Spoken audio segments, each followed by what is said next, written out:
What's going on, and welcome back to another gear review and setup. And in this video we're going to be going over the Crye Precision Airframe. Now when it comes to ballistic helmets, Crye Precision does take a significantly different approach. First off, you're going to see that this helmet is a two-piece system, so you're going to have your front piece and your back piece. And then two, you're going to have to be pretty involved with your overall setup of this helmet. It is not quite one of those straight out of the box systems like the Ops Corps, Team Wendy's, M-Techs, and Galvian helmets that are out there.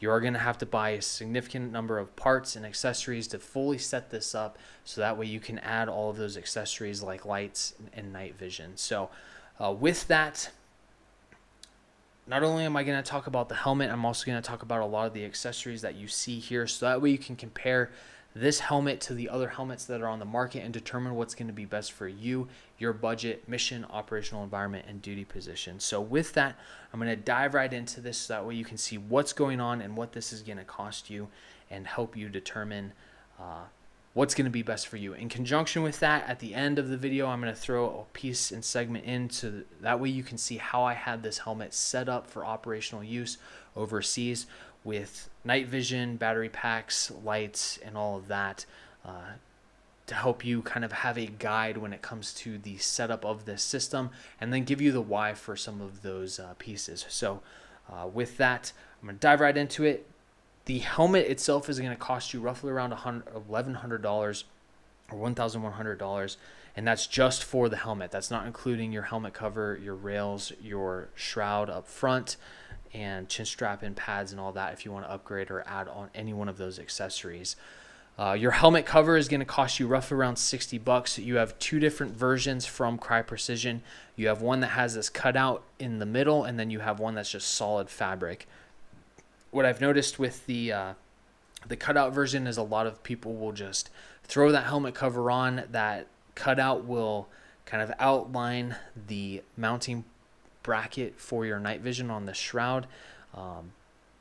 I personally don't like having my helmet covers on the exterior of my mount, just because you have to take that helmet cover off to be able to replace this mount if or when it ever breaks. So for me personally, I prefer having this on top. It's personal preference when it comes down to it. That's just the way that I have mine set up. It just makes things a little bit easier in my opinion. In conjunction with when you add these bungees, the bottom of this fabric and the helmet cover can actually kind of get in the way of being able to utilize those mounting points. So I prefer having everything nice and clean and tight underneath the helmet shroud. I just think it does a better job of keeping this helmet cover in place and not shifting around and moving.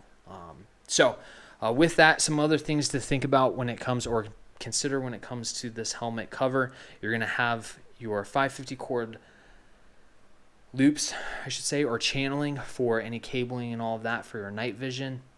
And then you're also going to have some more slots cut into the actual mesh helmet cover. On the back side, the Velcro is a little bit limited compared to some of the other helmet covers that are out there, or just blank helmets.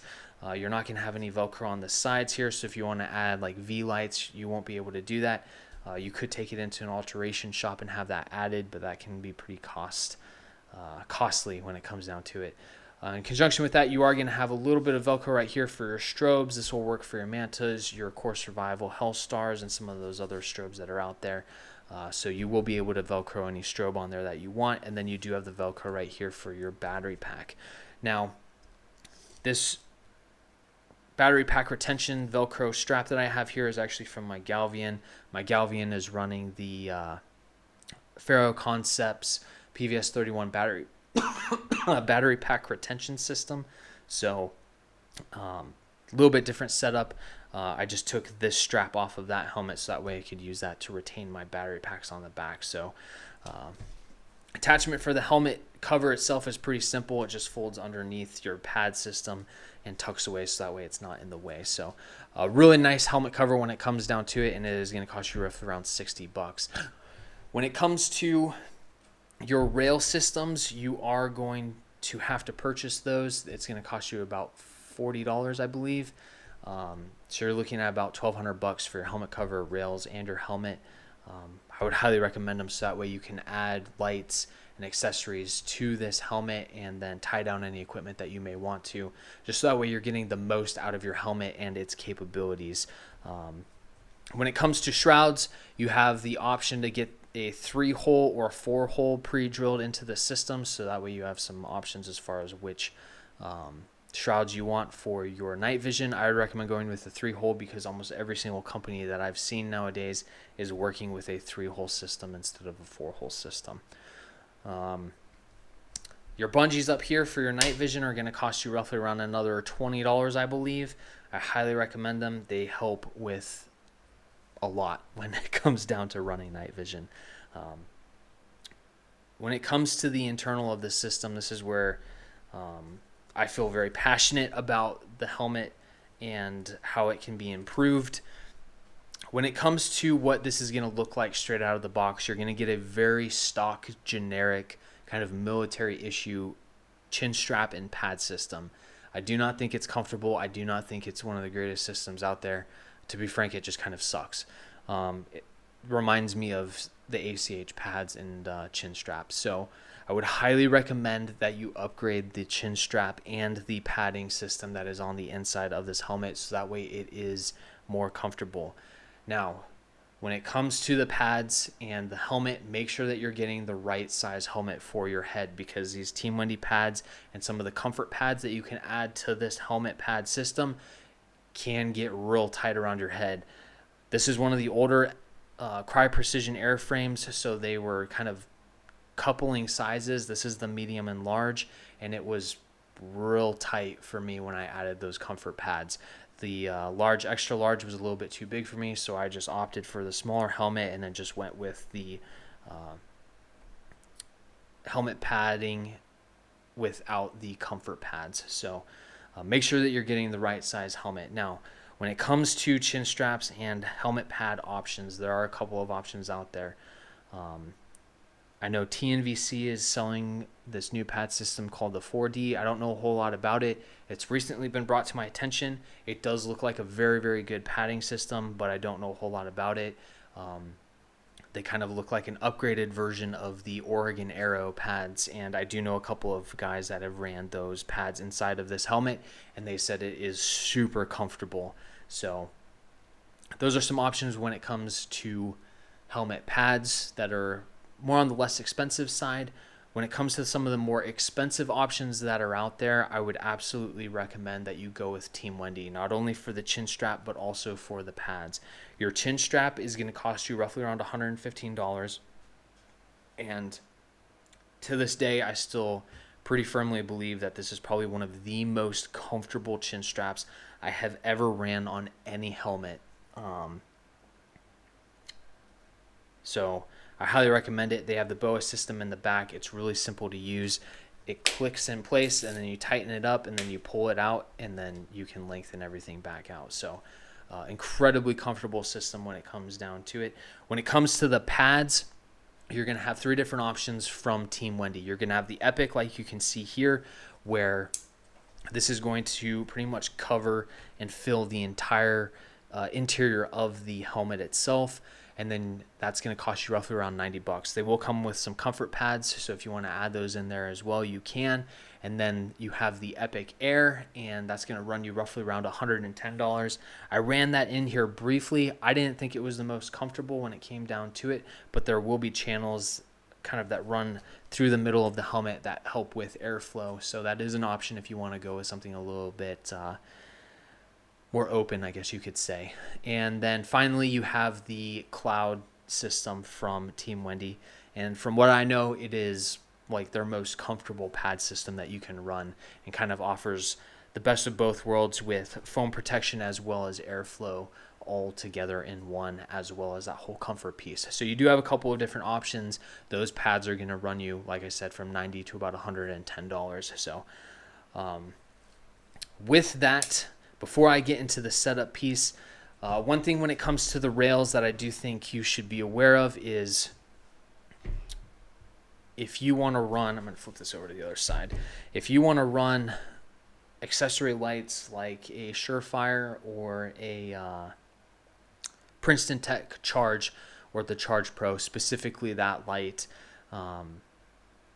When it comes to these rails and the slotting that you have up here to run accessory cord and everything for helping tie down things, keeping things organized and all of that, this can actually get in the way of that Charge Pro from sitting nice and flush in the rail and on top of the rail as well, where that you can see where that light was sitting. With this system and the way that these rails are set up top here, it actually impedes from that light properly inserting into the rail and being able to lock and secure in place. So if you're going to run the Charge Pro and you want that light to sit above your rail, I would recommend just trimming this guy off so that way it's not in the way and you can properly seat that light. That way you don't have to worry about potentially losing that light. I prefer the Charge Pro and having that admin light over here on my left hand side because I have my admin boards and all of my kind of documenting information on my left hand side. My whole entire left side is kind of my support side when it comes to going out on mission, having my arm boards and lights and everything set up and configured in a way to where they're all cohesively working together. And then my right hand side is more for my searchlights for searching in an area and getting the most situational awareness that I need and the most light that I need in that area. So with that, I'm going to cut this out. I'm going to put this thing back together so that way you can see what this looks like and how I had it set up for operational use. And that way it can be kind of a guide to help you set up your helmet. And I'm going to do this for the same for the ops core that I have, as well as the Team Wendy, or not the Team Wendy, but the Galvian that I have. And then I'll do a Team Wendy in the future once I get one of those again. But with that, this is how I had my helmet set up for multiple deployments to the Middle East and throughout the world. And I can tell you over time that the more training that I've had, the more experiences that I've had throughout the world, the more I appreciate every single piece of equipment that's on my helmet to enable me and maximize the capabilities that my helmet is bringing to the fight or into training. So with that, I'm going to go over everything, and that way you have kind of a reference and a guide to your helmet setup and a little bit of the reasons why for that. Now in the future, I am going to have a more specific and more in-depth breakdown of helmet setups so that way you can see what's going on, get the full reasons why for helmet setups and some of the different accessories and components and things that you can purchase, and then compare a couple of different items that are out on the market for that. So without further ado, I'm going to dive right into this. I'll start from the front and then move towards the back. When it comes to night vision, I highly recommend going with Wilcox or Nautilus. I don't know how to pronounce their name. They're the two best companies in the industry, and when it comes to mounts, I would not trust any other company but those two.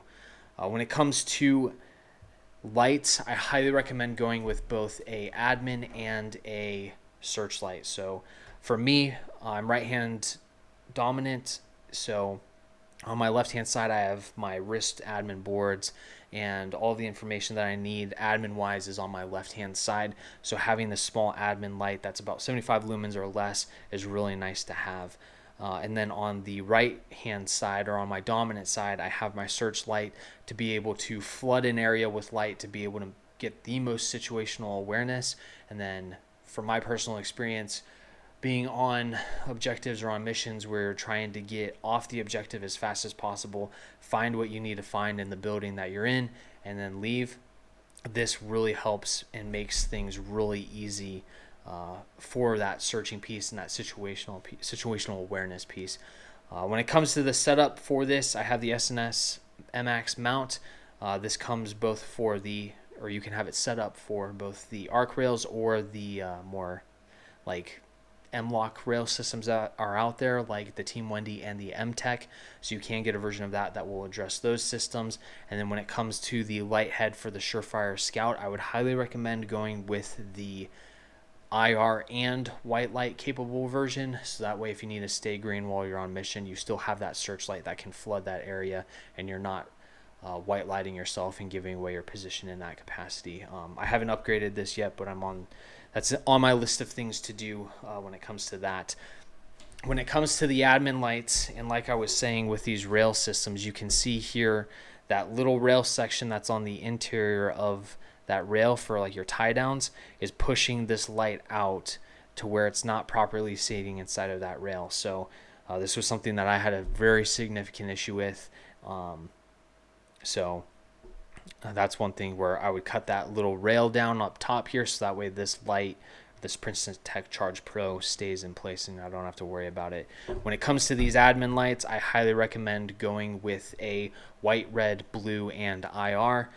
Your white light and your red light are pretty self-explanatory. Your blue light is going to be for medical. It's going to highlight blood when you're treating a casualty, so you're going to see where that bleed is right away. And then you have your IR as well for just low output. Like I said, you want to keep this below 75 lumens, so that way you're not blinding your buddies and the people that you're working with, and then your searchlight is going to be 250 or above. So with that, moving towards the back, when it comes to strobes, battery packs, and all of that, there are a lot of different options. I've ran the SNS Precision, I've ran the MS2000, that Army or military issue strobe. This is the Hellstar. I know guys that are running a lot of different other strobes out on the market. This is my preferred when it comes down to it, but I highly recommend running a strobe for signaling. And then when it comes to battery packs, if you're running night vision that needs a battery pack, whether you go with this AB night vision version or BNVD version for your PVS 31s, your RNVGs, DTNVGs, DTNVSs, I highly recommend that. You also have a couple of other, I think it's the AB night vision ground battery pack is another version that, or battery pack that you can get. And then you can also get things like the Ferro Concept battery pack retention system to help secure this to your helmet, as well as the TNVC Mohawks. Those are all options when it comes to just keeping things nice and organized if you don't want to run a helmet cover. So you have some options when it comes down to it. So with that, this is how I've had my helmet set up for a lot of operational purposes as well as training. I highly recommend this setup. So use this as a guide to help you determine what you want to do as far as your setup or helmet setup. And I mean, that's really all I have for this helmet.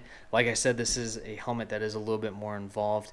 It is a very, very good helmet when it comes down to it, and it is very competitive in pricing with things like the Ops Core Maritime and their new SF helmet, as well as the M-Tech, the Team Wendy, and the Galvian helmets that are out on the market. So with that, if you have any questions, please feel free, leave a comment. We'll help you out in any way that we can. And like, share, and subscribe, and we'll see you next time.